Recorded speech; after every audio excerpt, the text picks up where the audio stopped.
From the moment you say yes to the time you'll say I do, there's much to be done.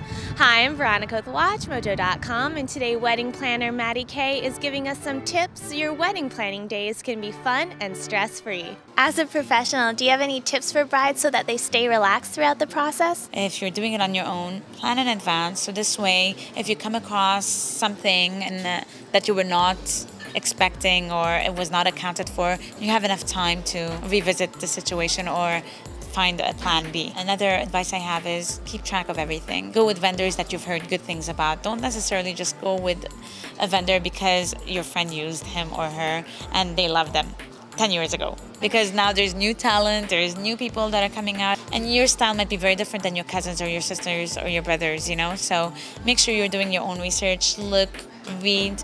Yes, it does take time, but it's the fun part. What support system can a bride expect to have from her friends and professionals like yourself? It's very difficult to count on a support system on a personal level, such as friends and family, just because if you're a younger bride, then chances are you haven't had a lot of friends that have gotten married or even family that has gotten married, so they really can't support you because they don't know. On the other hand, if you're a bit older and you have friends that have gotten married and gone through it, they'll support you, but then again, they're all very busy with their lives, such as some of them might have kids, some are busy with their careers, so it's very difficult to rely on a support system of a friend.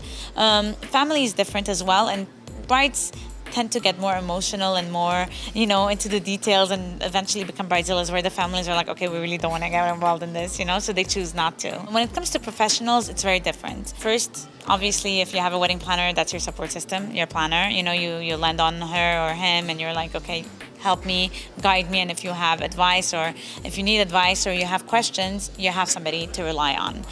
If you don't have a wedding planner, a lot of times your support system could be the banquet manager of the reception hall or the hotel you're getting married in. Some people build very strong relationships with other vendors, such as your entertainment DJ or your photographer or the person that designed your stationery, whoever it is, and you tend to be comfortable and email them and ask them questions other than what it is that they do, such as, oh, do you know a good florist, or do you know where I can go and shop for shoes or things like that. Is a wedding planner affordable for every bride's budget? You have to analyze and see, okay, you know what, if I have X amount of dollars and 25% of that budget is going to a wedding planner, then something's wrong, because I could use that elsewhere. Now, what should you discuss with the groom? A budget. Very, very important. Sit down and look at your numbers. It's really not worth it to get into debt or, overspend over your wedding. Once you have a good budget, the next important topic is the style of your wedding. And when I say style, I don't mean colors and, concept. I mean, is it going to be a formal affair? Are you getting married at a church, at a synagogue? Are you doing a civil wedding? Are you getting married at a destination on the beach? Or is it going to be more locally?